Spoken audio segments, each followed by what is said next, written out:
হরে কৃষ্ণা, রাধে রাধে, সবাইকে নতুন একটা ব্লগে স্বাগত। ঈশান, ওঠো, good morning, happy independence day. মুখ থেকে হাত ছাড়াও, হ্যাপি ইন্ডিপেন্ডেন্স ডে। আচ্ছা, যাবে না ইন্ডিপেন্ডেন্স ডেতে? এই নাও,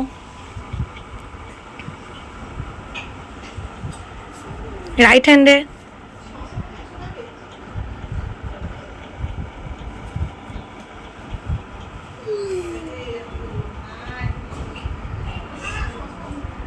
উঠে এসো, চলো ব্রাশ করাবো।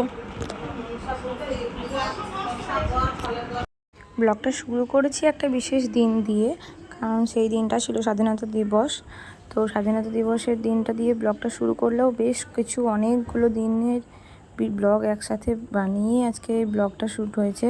তার মধ্যে রয়েছে জন্মাষ্টমী ব্লগ, আর রয়েছে শ্রাবণ মাসের শেষ সোমবারেরও ব্লগ। তো প্রথমে ঈশানকে জামা কাপড়, তো ঈশানকে সাদা রঙের পাঞ্জাবিটা পরিয়ে দিলাম, কেননা ওর বাবার সাথেও যাবে স্বাধীনতা দিবসের পতাকা উত্তোলনে বাবার অফিসে। তো এই যে ওকে রেডি করে দিয়েছে, আর ওইদিকে ওর বাবাও রেডি হয়ে নিচ্ছে। দুজনেই আজকে সাদা রঙের পাঞ্জাবি পরেছে।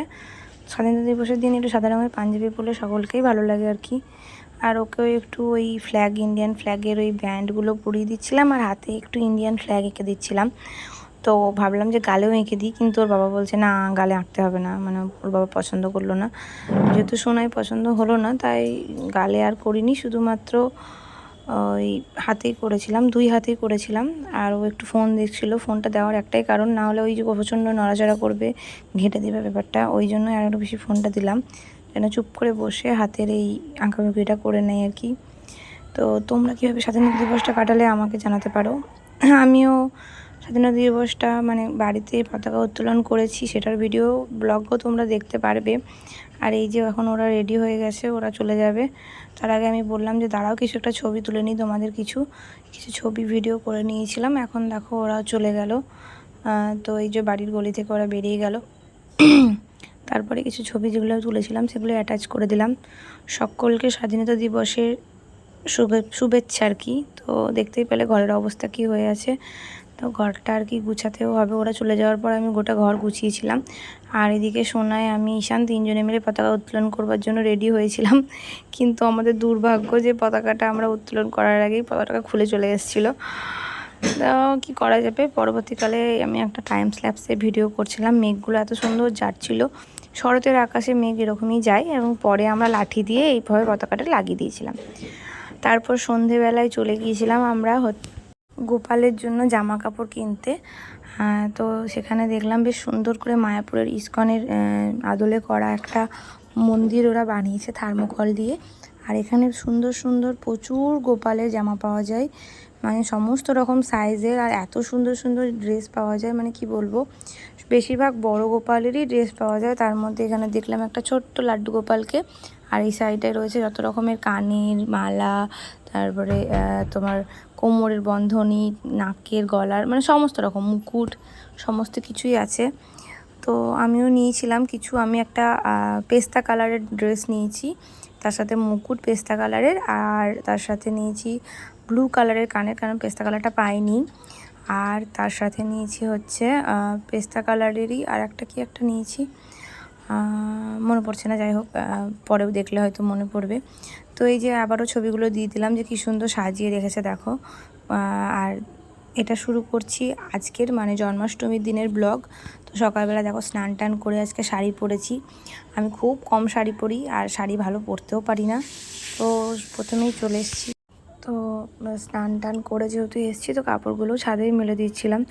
তো কাপড় মেলা হয়ে গেলে মা এদিকে ফুল টুল তুলে নিয়ে ঠাকুরের রেডি করে নিচ্ছিল, ঠাকুরের জিনিসপত্র সাজাচ্ছিল, আর আমি এদিকে সমস্ত কাপড় টাপড় মেলে এই ধূপদানিটা পরিষ্কার করে তারপরে আবার ঠাকুরের জায়গায় চলে যাব, কারণ আজকে জন্মাষ্টমী, আগেই বললাম জন্মাষ্টমীর দিন একটু গোপাল বাবুকে একটু সেবা না করলে হয়।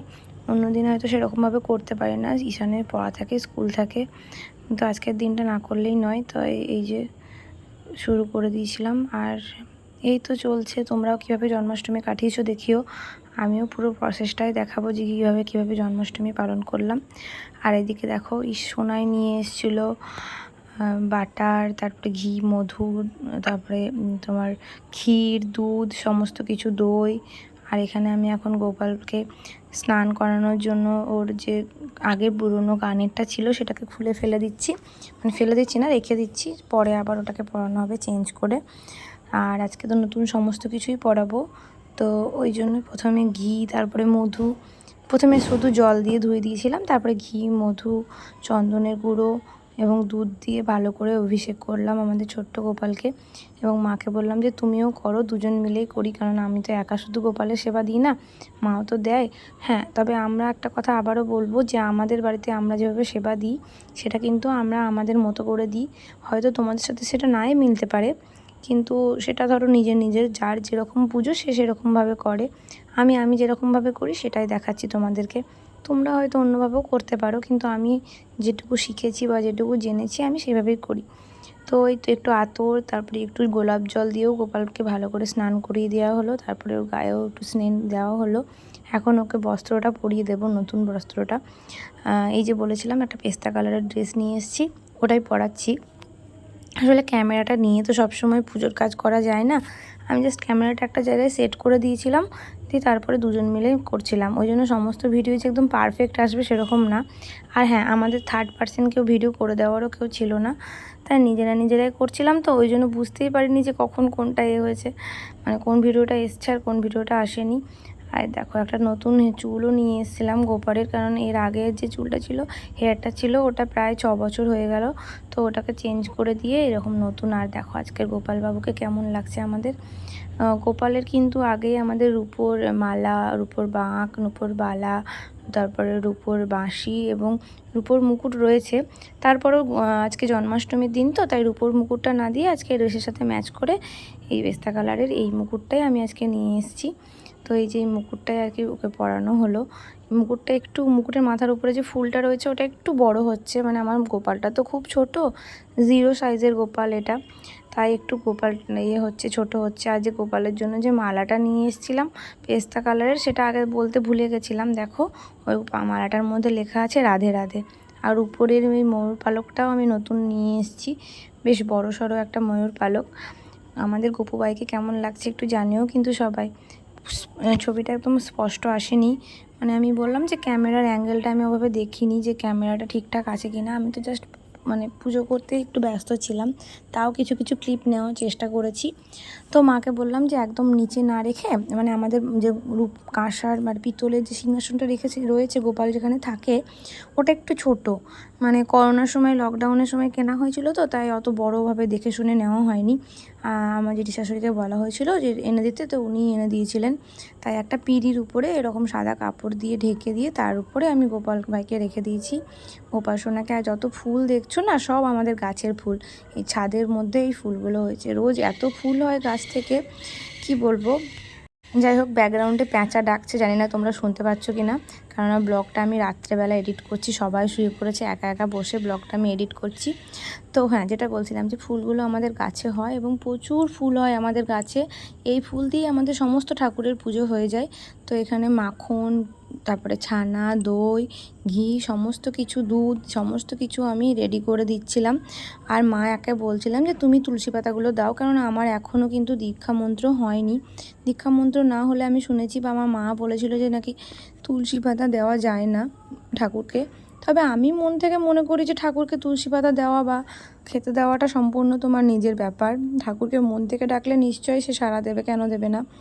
তো আমি এখন খুব বিশ্বাস করি, আগে হয়তো অতটা বিশ্বাস করতাম না। আর ঈশানের দিকে ঝাঁই বাজাচ্ছিল, তোমরা কি বলো জানিও, আমরা তো ঝাঁই বলি। তো যাই হোক, আর এখানে মাকে বলছিলাম যে প্রদীপের মধ্যে একটু তেল দাও যেন বেশি করে প্রদীপটা জ্বলে। মাও একটু আরতি করে দিচ্ছিলো সমস্ত ঠাকুরকে, কেন আরও তো আমাদের অনেক ঠাকুর রয়েছে, তেনাদেরকেও একটু আরতি করে দিচ্ছিলো। আর আমি এদিকে কাঁসর ঘণ্টা সমস্ত কিছুই বাজাচ্ছিলাম, এদিকে ধূপ দেখানোও হচ্ছিলো। আমাদের সমস্ত কিছু একদম আমরা যতটা পেরেছি নিষ্ঠাভাবে করারই চেষ্টা করেছি। মায়ের পুজো হয়ে গেলে এবার আমি পুজো করব। তো আমি প্রথমেই প্রদীপ দেখিয়ে দিলাম, এটাই আমাদের প্রদীপ, তোমরা তো আর এর আগেও দেখেছো। তারপরে দেখো ধূপ দেখিয়ে দিলাম। তারপর কর্পূর ছিল, কর্পূরটাকে একটু জ্বালিয়ে নিলাম, কর্পূর দিয়ে আরতি করে নিলাম। তো যাই হোক, কর্পূরটা নিভে যাওয়ার জন্য মা আবার একবার গোপুসোনাকে কর্পূরটা দিয়ে দিল। আর এদিকে আমি পঞ্চপ্রদীপ জ্বালিয়ে নিয়ে পঞ্চপ্রদীপটাও মানে যা দেখাচ্ছিলাম গপুকে। তো এই তো আমরা তো কিন্তু জানি না, যেরকমভাবে করেছি সেরকমভাবে করেছি। আর মনে মনে কৃষ্ণের বাসী দেবায়ও নাম করতে করতেই আমরা করেছি। আমাদের বাড়িতে চামড়ও রয়েছে, তো চামড়ের দিয়েছিলাম, হয়তো হয়নি। ওই যে বললাম না, সমস্ত যেভাবে নেবো সেভাবে কোনো রকম প্রস্তুতি আমরা নিয়ে নিই, মানে নিতে হয়। তাই একটা জায়গায় করেছি যাতে ফিউচার কোনোদিন আমি দেখতে পাই যে না আমি এরকম করেছিলাম। তো এখন দেখো আমি চামড় দিয়ে একটু ধূপে ধুনো দিচ্ছি, গপুকে একটু হাওয়া করছি। আর গপু কিন্তু মানে এইভাবেই আমরা কিন্তু পুজো করেছিলাম। এগুলো কিন্তু আমি শিখিনি কোথাও থেকে, ওনাদের কাছে দেখেই শিখেছিলাম। তো ঈশানের মেন অ্যাট্রাকশন ছিল ওখানে, যেহেতু বাটার দেওয়া ছিল মানে মাখন দেওয়া ছিল গপুকে, তো ওর ওটাতেই একটু আর কি চোখটা আটকে গেছে, যা হয় আর কি। তো ওকে বললাম একটু একসময় অত্যাচারী হয়ে ওঠেন, সে তার বাবার রাজ সিংহাসন জোর করে কৃষ্ণায় বাসুদেবায় দৈবকীয় নন্দনচ অশ্লেষো নাশায় গোবিন্দায় নমো নমঃ। হে কৃষ্ণ করুণা সিন্ধু দীনবন্ধু জগৎপতে গোপীশা গোপিকা কান্ত রাধা কান্ত নমো সবাই শুনেছে, হয়তো অতটা ভালোভাবে পড়তে পারি না। রাখিল নাম নন্দের নন্দন যশোদা রাখিল নাম জয়তু ভাষা করার নেই, উপানন্দ নাম রাখে আমাদের জন্য।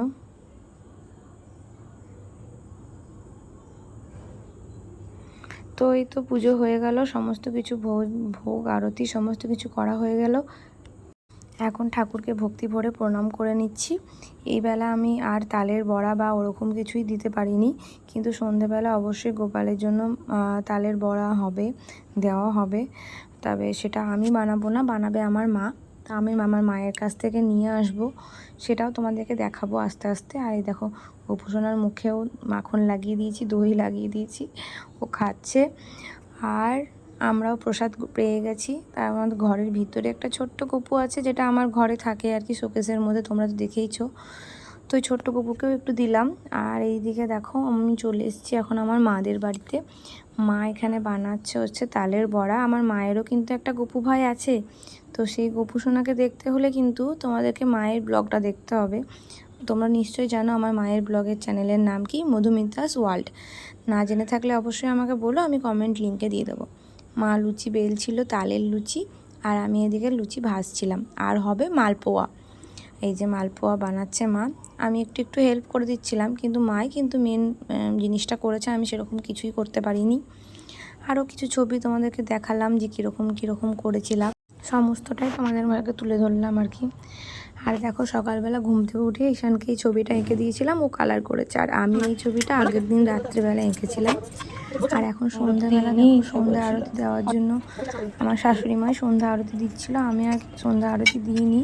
তো ওই যে ঠাকুরের জন্য পঞ্চামৃত মানে যেটা সকালে দিয়েছিলাম সেটা আর দিইনি, এখন শুধু দুধ দেওয়া হয়েছিল, সরি দুধ না, পায়েস, আমার মা বানিয়ে দিয়েছিল পায়েস।